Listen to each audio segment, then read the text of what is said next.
যেখানে সমস্ত রকমের পিএসসি থেকে নিয়ে, পঞ্চায়েত থেকে নিয়ে, রাজ্যের আমাদের যে এসএসসি থেকে নিয়ে, প্রাইমারি থেকে নিয়ে, সমস্ত নার্স থেকে নিয়ে সমস্ত কিছু, police, through a fair and transparent and time bound recruitment.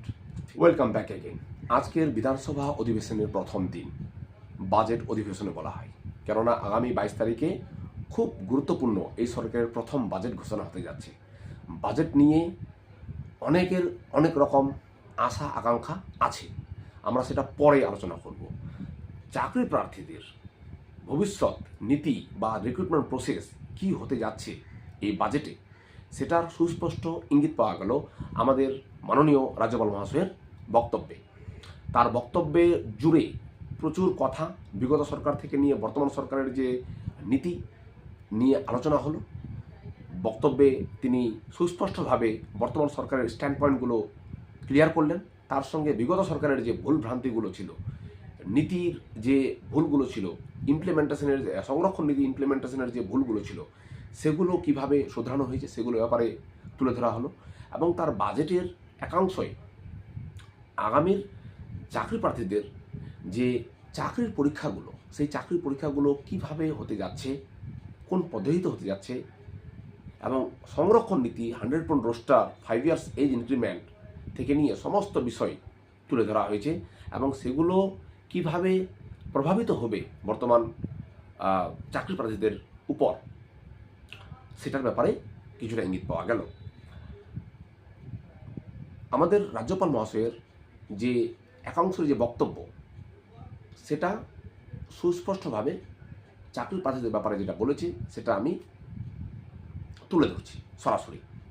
In a move that enforced clarity and removed legal entanglements, MyGov, right after assuming charge, has withdrawn the earlier notifications and come up with a rationalized and definitive list of OBCs, thereby resolving the protracted bottlenecks that has installed the recruitment process for the last 3 years. 3 বছর ধরে যে recruitment প্রসেসগুলো স্টলড হয়েছিল, মানে আটকে ছিল, ঠিক আছে, এবং প্রোট্রাক্টিভ যে যে যে যে ইস্যুসগুলো ছিল, ডিলেইং যে ইস্যুসগুলো, সেই ম্যাটারগুলো সরিয়ে দিয়ে নতুন নোটিফিকেশন জারি করেছে এবং ডেফিনেটিভ লিস্ট দিয়েছে ওবিসির। এবং সেই ওবিসি লিস্ট অনুযায়ী যে আইনি যে ইন্ট্যাঙ্গলমেন্ট যেগুলো ছিল, জটিলতাগুলো ছিল, সেগুলো কাটাতে সক্ষম হয়েছে বা সক্ষম হতে যাচ্ছে। MyGov has also decided to amend the relevant acts and conduct a fresh survey to include deserving class in the list, in the state OBC list. Deserving classদেরকে include করবে state OBC লিস্টে as per the new BCW department's notifications. আচ্ছা, a new model of 100% roster vacancy notified by the BCW department to provide more equitable opportunities for all categories of deserving candidates. সমস্ত deserving ক্যান্ডিডেটের জন্য equitable opportunity যাতে প্রাপ্য হয়, তাদের জন্য BCW থেকে একটা নোটিফিকেশন জারি করা হয়েছে ওবিসিটাকে রিভাইজড ওবিসি হিসাবে, যেটা আমরা সবাই জানি। Increase of upper age limit of 5 years, এটা ব্যাপারে বক্তব্য রেখেছেন, 5 বছর আপার এজ লিমিট করা হয়েছে। Steps have been taken to fill up the vacant post of government offices through a fair and transparent and time bound recruitment process by plugging the loopholes in the system which tainted the previous regime. এটা খুব important একটা বক্তব্য, যেটা হচ্ছে steps নেওয়া হয়েছে, have been taken to fill up the vacant পোস্টগুলো fill up করার জন্য of government offices, government office, সেখানে সমস্ত রকমের পিএসসি থেকে নিয়ে, পঞ্চায়েত থেকে নিয়ে, রাজ্যের আমাদের যে এসএসসি থেকে নিয়ে, প্রাইমারি থেকে নিয়ে, সমস্ত নার্স থেকে নিয়ে সমস্ত কিছু, police, through a fair and transparent and time bound recruitment. Fair, transparent, time bound. Fair and transparent তো হবেই, তার সঙ্গে টাইম বাউন্ড রিক্রুটমেন্ট প্রসেস, যেমন বিহারে হয়, হ্যাঁ, এই বিহারে হয়েছিল এর আগে। বাই প্লাগিং দ্য লুপহোলসগুলোকে দূরে সরিয়ে রেখে সিস্টেমের মধ্যে যে লুপহোলসগুলো ছিল, which tainted the previous regime, যেটা প্রিভিয়াস রেজিম মানে পূর্বতন সরকারকে যেটা টেন্টেড করে দিয়েছিল, কালিমাপুত্র করেছিল।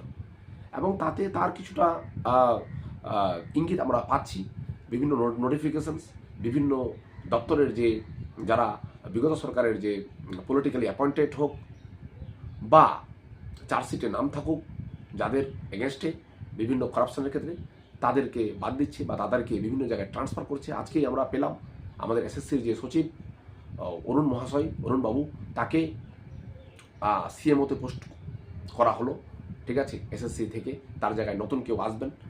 আমরা ইতিমধ্যে মন্ত্রিসভার যে সম্প্রসারণ হয়েছে সেটা হাতে পেয়ে গেছি, এবং মন্ত্রিসভার প্রত্যেকটা মন্ত্রীর সঙ্গে একজন যে প্রাইভেট সেক্রেটারি, ডব্লিউবিসিএস অফিসার, পরামর্শদাতা হিসেবে রিক্রুটমেন্টের লিস্টটা পেয়েছি। এবার তারা নিশ্চয়ই ভালো পরামর্শ দিবেন যে দিক দিয়ে ফেয়ার অ্যান্ড ট্রান্সপারেন্ট হয় সব কিছু, সেই ব্যাপারগুলো।